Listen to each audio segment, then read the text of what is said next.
안녕하세요.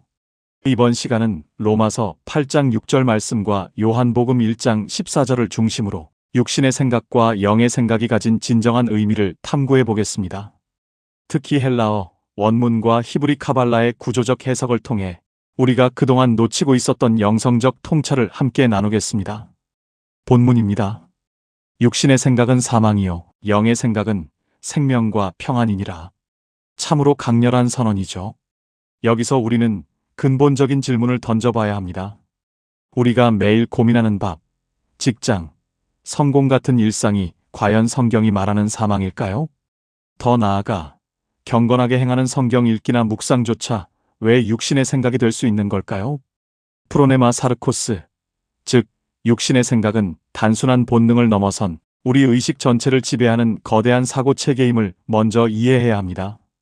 육신의 생각이란 무엇일까요? 단순히 식욕이나 성욕 같은 육체적 본능을 의미하는 것이 아닙니다. 이는 에덴 동산에서 뱀이 심어준 선악과의 논리에서 시작된 사고 체계입니다. 부모님, 사회, 혹은 시대가 우리 의식 속에 주입한 생존 기술과 도덕적 규칙들이 내면화되어 우리를 지배하는 것, 바로 이것이 육신의 생각입니다. 그렇다면 영의 생각으로의 전환은 어떻게 가능할까요? 바로 메타노예요. 즉 회개입니다. 이는 단순한 후회가 아닙니다. 외부에서 주입된 프레임을 넘어 내면의 근본 지성소로 돌이키는 것이죠. 예수님의 육체가 십자가에서 찢어질 때 휘장이 열렸듯 우리 안의 겉사람 프레임을 찢고 참된 내면의 생명을 회복하는 과정이 바로 회개입니다. 우리 마음속에는 뱀이 또아리를 틀고 있습니다. 외부의 가르침이 우리 의식의 자리를 차지하고 앉아 있는 것이죠. 나를 끊임없이 고소하고 옥죄는 가짜 양심, 그리고 천국에서 더 큰 자가 되겠다는 종교적 욕망까지, 이 모든 것이 바로 육신의 생각이 변형된 형태입니다. 우리가 배우는 세상의 논리, 즉 남을 이겨라, 도태되지 마라는 적자생존의 프레임과 종교라는 이름으로 주입되는 율법주의는 사실 같은 구조를 공유합니다. 바로 너는 부족하니 더 되어야 한다는 결핍 기반의 사고입니다. 이 결핍이 우리를 끊임없이 불안하게 만드는 것입니다. 다니엘서에 등장하는 느부갓네살의 신상은 우리 정신 구조의 지배 양식을 보여줍니다. 머리의 지배적 이성, 가슴의 정서적 권력, 배의 욕망, 그리고 발의 생존 본능까지, 이 거대한 신상은 인간이 어떻게 본능과 지배 욕구에 휘둘리는지를 상징적으로 나타냅니다. 역사 속에서도 이 무서운 짐승은 변신을 거듭해왔습니다. 한국의 근현대사에서도 분명하게 엿볼 수 있습니다. 정보권력, 군사권력, 사법권력의 광포를 우리는 겪어왔습니다.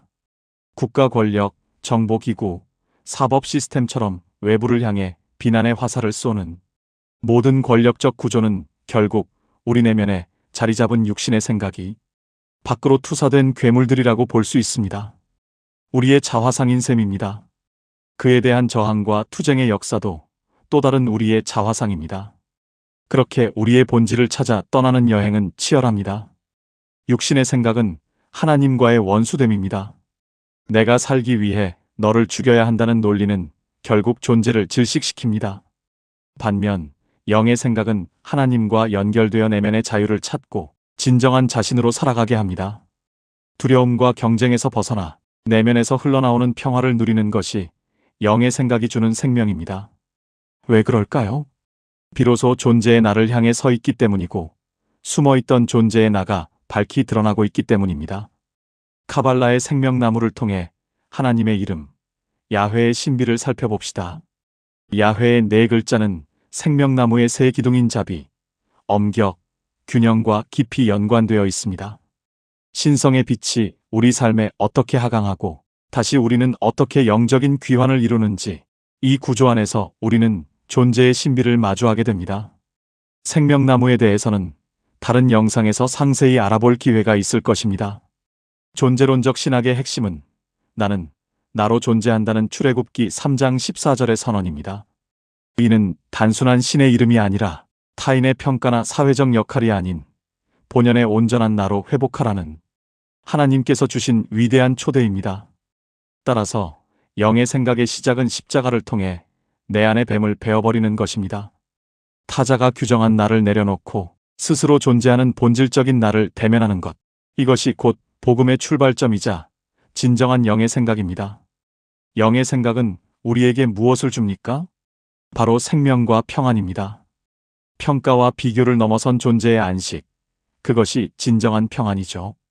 헬라어로 진리를 뜻하는 알레데이아는 덮여있던 가식이 벗겨지고 진짜 내가 드러나는 상태를 말합니다.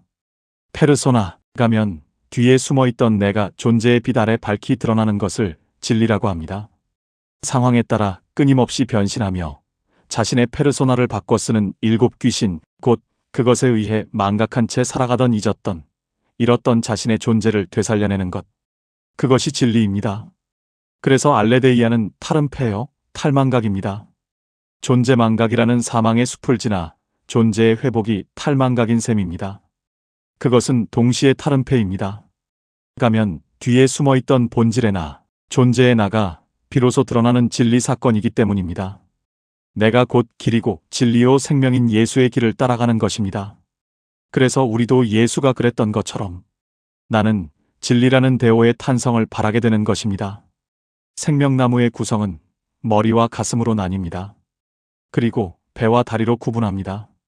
머리는 세상의 구조를 꿰뚫는 깨달음의 영역이고 가슴은 타인을 향한 자비와 넘치는 사랑이 시작되는 곳입니다.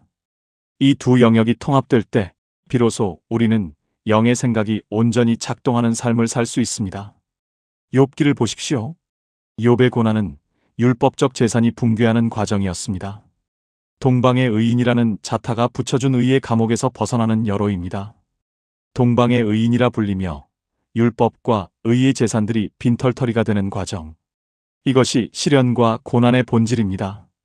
혼탁한 의식이 맑고 깨끗하게 클리어시키는 과정이라고도 할 수 있겠습니다. 주변의 친구들이 고난에는 원인이 있다며 율법을 들이댈 때 그것을 견뎌냈습니다.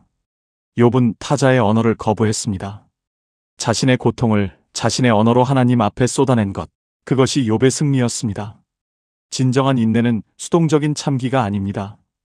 참을 인자 셋은 인생의 유무익에 동원되는 덕담일 뿐, 그것은 동방의 의인에게 귀속되는 인내일 뿐, 그것은 존재의 인내와는 상관없습니다. 타자의 잣대를 초월하는 능동적인 승리입니다.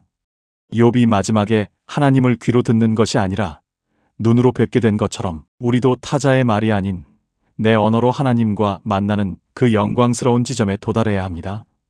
비유하자면 남의 말을 읊는 앵무새 같은 인생에서 벗어나야 합니다. 시인의 언어처럼 자기 눈으로 세상을 보고 가슴으로 노래해야 합니다.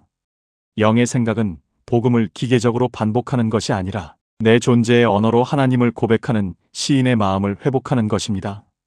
우리 안에는 승인 추구자, 연기자, 피해자, 성취자, 사람을 기쁘게 하려는 자, 타인을 통제하는 것으로 자기 존재를 입증하려는 자, 끊임없이 숨어 있으려는 도피하려는 자 등 수많은 가짜 자아들이 일곱 귀신처럼 소음을 만듭니다. 이 마스크들을 하나씩 해체하고 그 너머에 있는 온전한 참된 나를 마주할 때 비로소 우리는 진정한 자유를 얻게 됩니다.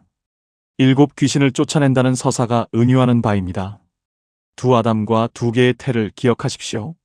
하갈이라는 육신의 태에서 태어난 껍데기 아담, 이스마엘은 외부 규율에 갇혀 있습니다. 하지만 사라라는 영의 태에서 잉태된 새로운 사람은 하나님의 씨를 받아 참된 예수 그리스도의 형상을 닮아갑니다. 우리는 영적 잉태를 통해 새롭게 태어나는 존재입니다. 마지막으로 하나님의 의는 추상적 교리가 아닙니다. 당신이 당신다운 모습으로 온전히 숨쉬는 것이 곧 의입니다.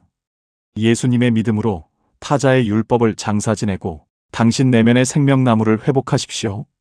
그것이 곧 영의 생각이며 우리에게 주어진 복음의 알파요 오메가입니다.